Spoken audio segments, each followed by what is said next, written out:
Hey everybody, Prepper Nurse 1 here. Today is Saturday, May 19th, 2018. See, I actually got the day right today, which is good. Doing something right.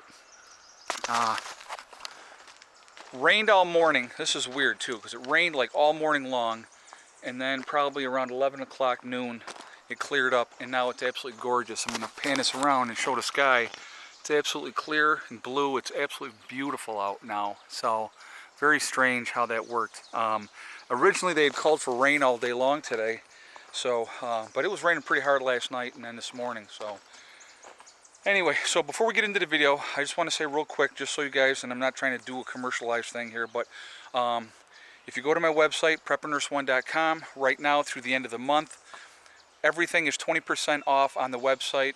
Legacy's got a couple of really good deals as well on 270 meals and then 1,080 meals, I think it is. So they got some really good prices on those two, and everything else, including all the merchandise on the website, be it coffee mugs, t-shirts, bumper stickers, beer mugs, whatever you want, everything is 20% off. So please go check it out, preppernurse1.com.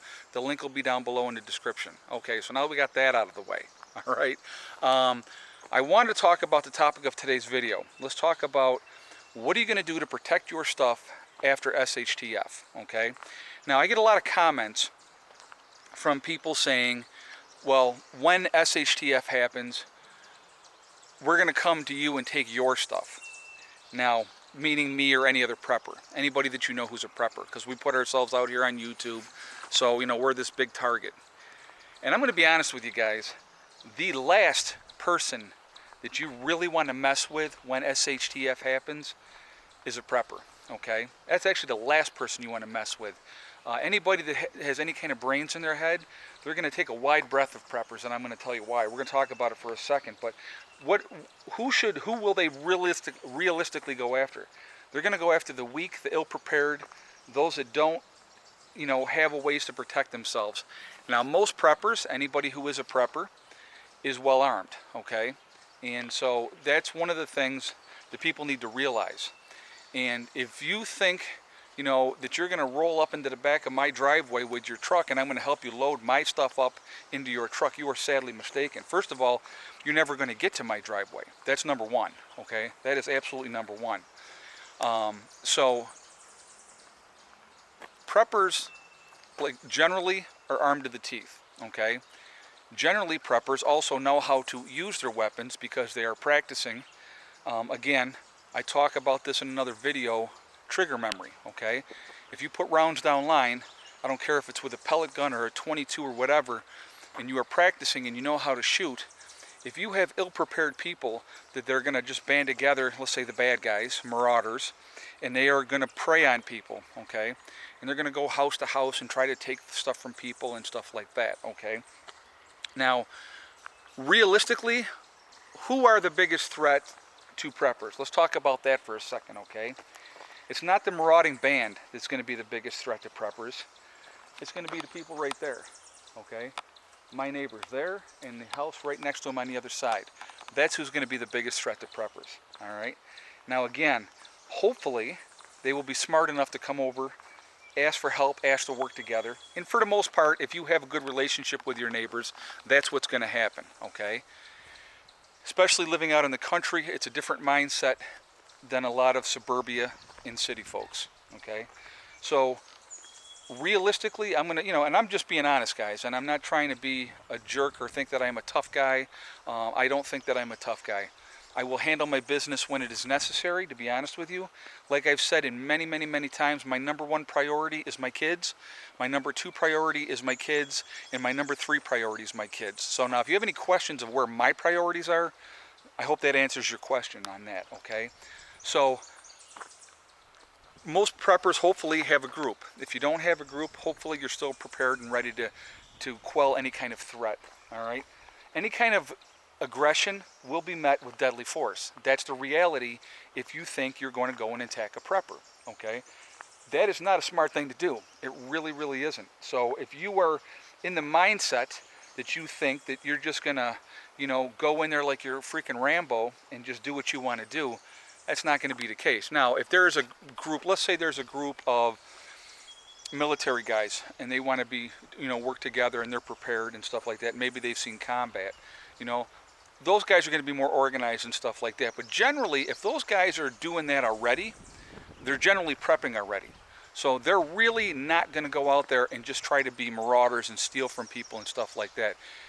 People that are military guys have a higher code of ethics a lot of times. Not all, don't get me wrong, but for the most part, there's a higher code of ethics. Most military, and it doesn't really matter what branch you're in. We always, I'm ex-Army, okay?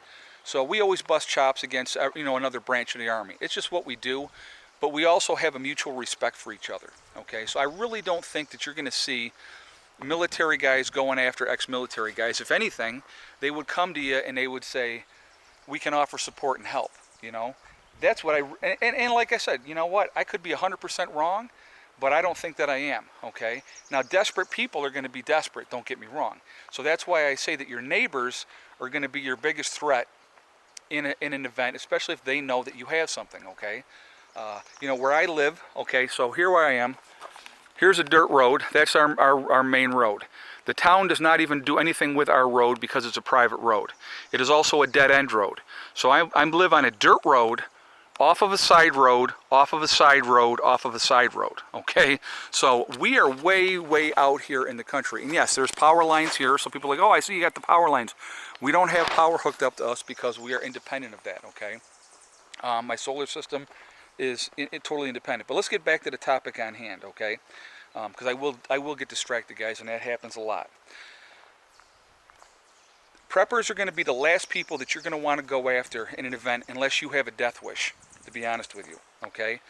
I hear this all the time in the comments, people boasting and bragging, oh, me and 5 well-trained military guys are going to come and we're going to take your stuff. And I usually say the same thing when people say those type of things. I say good luck, okay? Because the reality is, wherever you are, unless you are within a 200-mile radius of said prepper, you're really not going to have an opportunity to go and get to them and take their stuff. And if you do get to them, you are going to get met with really deadly force. I mean, that is the reality of it, okay? If you just think that you're going to come in and walk in and do what you want to do, that's unrealistic, okay? Now, most preppers have groups, okay? So they have a group of people working with them already. So, yes, it may take time for other members of the group to get there, and it depends on who you have in your neighborhood. I have some neighbors already that I've spoken with, and something goes down, they're coming to me, okay? That's why I prep extra food, because I'm trying to be prepared for those unforeseen contingencies that are going to come up. If you have a game plan, and you think that everything is going to go smoothly along with your game plan, it is not always going to be the case, okay? You're going to have people that are not going to make it to your group if you have group members. They're not going to make it. They're going to be killed on the way. Something is going to happen where they can't get out from where they are or whatever, okay? That is going to happen. That's a reality as well. But the thing is, it's like, if you, depending on where your position is and where you are, it's going to make all the difference in the world. I picked my property very, very strategically, okay? I'm high elevation. Most people are going to take the path of least resistance. They are not going to be following uphill and trying to climb up a hill to get the people on top of the hill. They're going to follow the flat road. That's where they're going to be, okay? So the chances are that, like I said, that wandering groups of people are going to come and randomly attack you. It's not a reality. I mean, we need to be realistic, okay? The realistic threat are your neighbors. That's number one, okay? Now, 6 months, a year down the road, will there be groups of people at that point? Yeah, then there will be, and they will be highly organized because they're going to be the survivors. Those are going to be the ones that are left, okay? But if you factor in that people are starving, that they're not getting proper nutrition, that they're not medically getting proper medical care, that, unless they have a completely seriously organized group, if you have smaller groups of people working together, you have an advantage. You're rested, you're healthy, you're eating okay. Maybe you're not eating perfectly. Maybe it's not like the best of the best as far as food goes, but you're eating. A lot of people are not going to be eating, okay? So they're going to be starving. And desperate people will make desperate decisions, okay? So you're going to be better prepared again to quell those efforts because they're not going to be physically there to do what they need to do.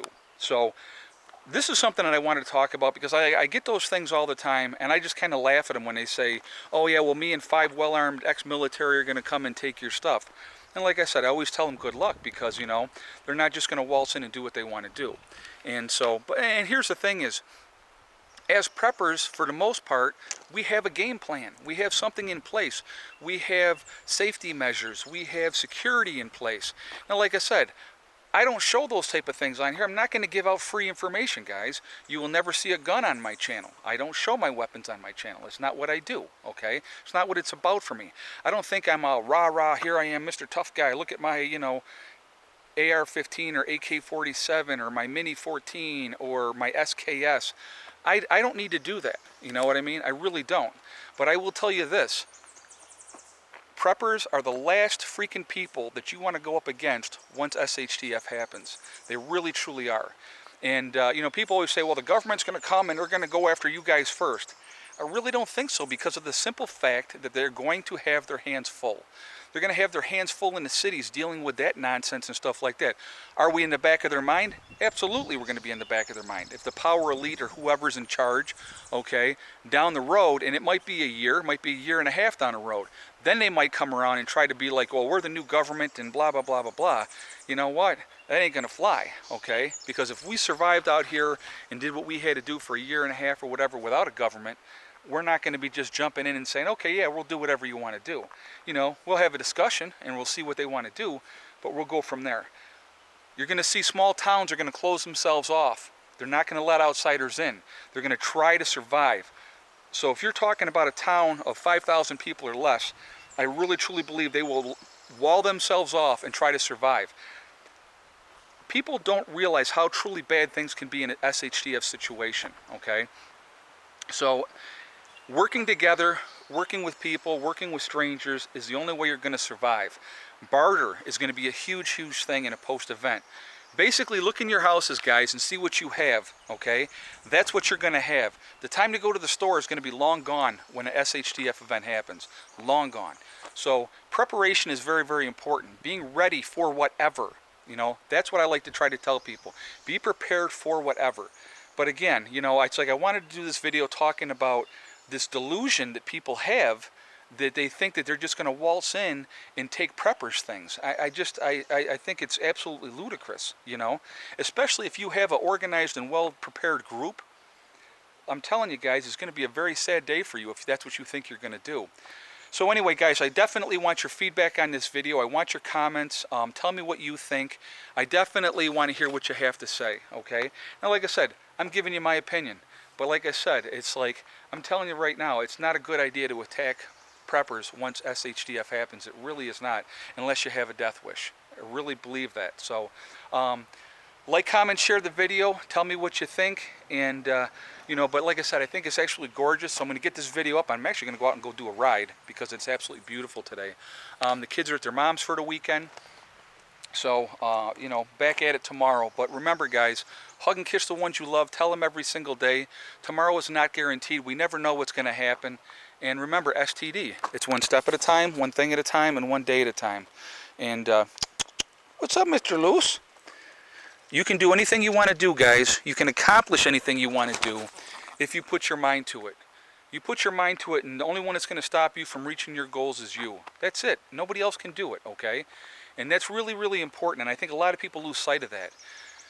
Best thing I can tell you, the best advice I can give anybody, if you're a beginning prepper and you're just getting started, get yourself a 2-week supply of food and water, and you build up from there. Give yourself every advantage that you possibly can, okay? And if you can develop a group, do it. If you know somebody within 100 to 200 mile radius of you, and you feel like you could trust that person, work together.